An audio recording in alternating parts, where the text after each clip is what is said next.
Chapter 6. People are spilling out of the mouth of hell. That's what Elena calls the entrance to the subway. She refuses to take it, and I don't blame her. I've seen subways on television, and that's close enough for me. All the unhappy travelers seem upset, and some are cursing. Most of them join the crowd walking down Broadway, while others get on the line at the bus stop. The very desperate are hailing a taxi. It's a warm, sunny day, and I'm happy to be outdoors. I'd be happier if it weren't for some of the smells. The smell from the rear of a car is quite offensive, and the smell from the rear of a bus is even worse. It's like an elephant fart. But there are smells I like, such as the smell of cooking food coming from restaurants. I enjoy trying to guess what's being cooked. It's tomato sauce in the Italian restaurant we're passing now. I also like the smell of perfume. And the shapely girl sashaying by leaves in her wake a fragrance that reminds me of the perfume I used to smell at court in ancient Egypt. "Let us leave all this hustle and bustle behind," says the high priest, turning off Broadway. We go down a large, wide street lined with trees. Birds perched on branches are practicing their spring songs. The street is deserted except for a few passers-by and an occasional car driving slowly, probably looking for a parking space. In the distance, I see 3 women sitting in big chairs arranged in a row. As we approach them, I realize they're old women and their chairs have wheels, like chariots. 2 of them are sleeping with their mouths open. They remind me of Egyptian mummies. The woman in the middle is very much awake and is looking at us with suspicion, her gaze going back and forth from the high priest to me. She reaches into the pocket of her sweater, takes out a pair of eyeglasses, and puts them on. "Good morning," the high priest says. "You're late," she yells back. "I beg your pardon? You must be mistaking me for someone else." "I'm not mistaken. You were supposed to come yesterday with a dog. Instead, you show up today with a cat." The high priest, for once, is at a loss for words. In the meantime, one of the mummies, one of the other old women, wakes up. She looks disoriented. I know how she feels. I'm always disoriented when I wake up from a nap. She studies the high priest, then turns toward the other woman. "Rosa, who's this man?" "He's the man from the Animal Society." "The man from the Animal Society," she says, carefully pronouncing every syllable. "I just said that, Pauline," Rosa barks back at her. "Do you always have to repeat what I say?" "I'm sorry," Pauline says meekly. Then, as if her life depended on waking up the old woman still sleeping, she yells, "Nanette, wake up, wake up! Look who's here!" "Who's here?" Nanette says, jumping up in her chair. "Why do you always say look? You know I can't see. So who the hell is here, eh?" "He's the man from the Animal Society," Pauline says before the high priest can speak. "Rosa, the man from the Animal Society is here," Nanette says, excited. "For crying out loud, I know," yells Rosa, exasperated. Then, looking at the high priest, she orders, "Take the cat out of the bag." If he had any brains, he'd flee. Instead, and I'm not surprised by this, he nods at Rosa, puts the cactus and my carrier bag on the ground, squats, and unzips the case. He puts his hands in, and I give one a bite. He quickly withdraws them and sucks on the injured one.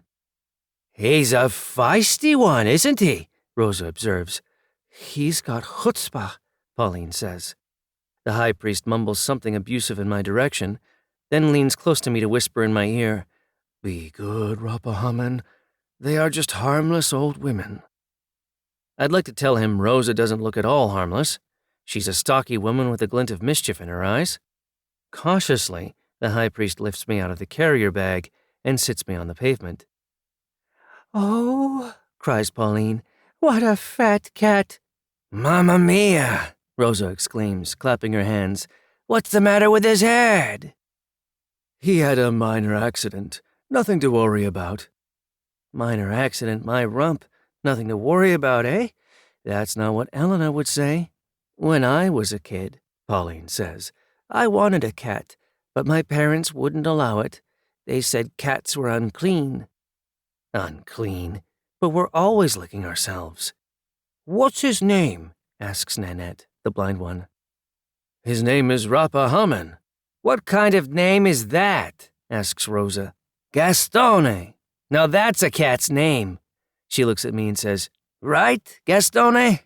Not very Egyptian, but I guess I have to put up with it till we get away from here. That is also a nice name, says the high priest, sounding conciliatory. Put Gastone here, Rosa orders, pointing at her lap. He obeys, and as soon as I'm on her lap, her hands encircle my midriff. As I suspected, she has strong hands. She puts her face close to mine. Her eyeglasses tickle my nose. Before the war, cats in Rome strutted about as if they owned the place. People used to feed them. During the war, you couldn't find one. Cats are smart. They obviously left the city in search of a more peaceful place. People were starving. All the cats were eaten. I swallow hard.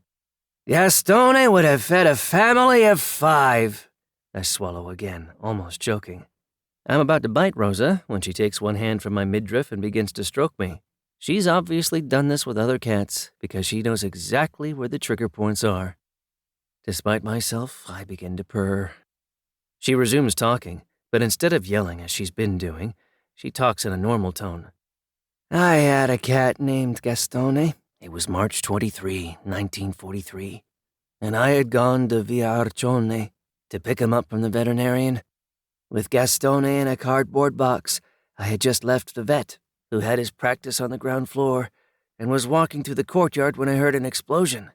I ran through the portone and saw people running desperately down the street. Run, run, someone yelled at me. German soldiers were killed. The Germans will want revenge. Run. Rosa stops for a moment, as if she's been running and has to catch her breath. The high priest asks what I want to, but can't. What happened then? I stood in front of the portone, petrified, not knowing if it was safer to go back in or to run away from the neighborhood as fast as my legs could carry me. Then someone bumped into me, knocking the cardboard box to the ground. It opened and Gastone ran off. I wanted to run after him, but a young man grabbed me by the arm and dragged me away. I yelled at him to let me go. I cursed at him, but it was no use. The young man was intent on saving my life. Rosa stops talking again, her face streaked with tears.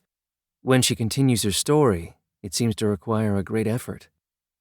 As soon as I got home, I went to the window to watch for Gastone, in case by some miracle he might find his way home. My mother couldn't drag me from the window. I stayed there all evening and all night.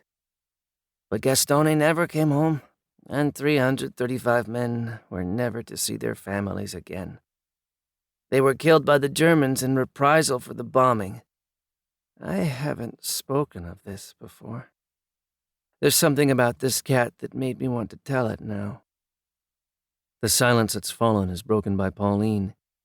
Did that young man, Gastone, ever come back? It was the veterinarian who was named Gastone, says Nanette, shaking her head at Pauline. Go to sleep, you two, Rosa says, having gone back to yelling. You drive me crazy. Stop yelling, Pauline complains. I'm not deaf. Nanette obeys Rosa and closes her eyes, but Pauline reaches over to Rosa's lap and puts her hand on my back. At first her touch is hesitant, then she begins to pet me. I look up at the high priest. He's smiling. It's become overcast, and drops of rain begin to fall. It's time to go, he says, lifting me gently from Rosa's lap. He puts me back in the carrier bag, lifts it from the pavement, and puts the strap over his shoulder. He's about to zipper it when the doors to the building we're in front of swing open. For the first time, I notice a sign over the door, Home for the Aged. 3 plump women come out dressed in white. They even wear white shoes. They walk towards us, and when they reach the old women, they separate, each going behind a chair. All right, ladies, time to go in, the one behind Rosa's chair announces cheerfully. The high priest stands aside, and the women in white start to push the chairs. Are you going to tell me who that man was? Asks the woman pushing Pauline's chair. Or are you going to keep it a secret? He's the man from the Animal Society. Oh, Pauline, you know very well the Animal Society sends a lady and she only comes once a week. She came yesterday with a puppy, remember? I do, says Pauline, sounding hurt. But Rosa told me that man was from the Animal Society. Rosa doesn't deny it. She'd rather let her friends think she made a mistake than admit she wanted a chance to hold me on her lap and pet me. When she saw me, she saw her Gastone. I guess he was also gray and had a patch of white on his head, a patch resembling my bandage. When the chairs get close to the doors, they open again, as if by magic. The high priest stands by the entrance so he can say goodbye to each woman as she's pushed inside. First Rosa, then Pauline. As Nanette is being pushed past us, the woman in white stops and reaches inside the carrier bag to pet me. Oh, my! Whoever banished the cat did a good job. Good job indeed. Nanette beckons to the high priest. She wants to pet me as well.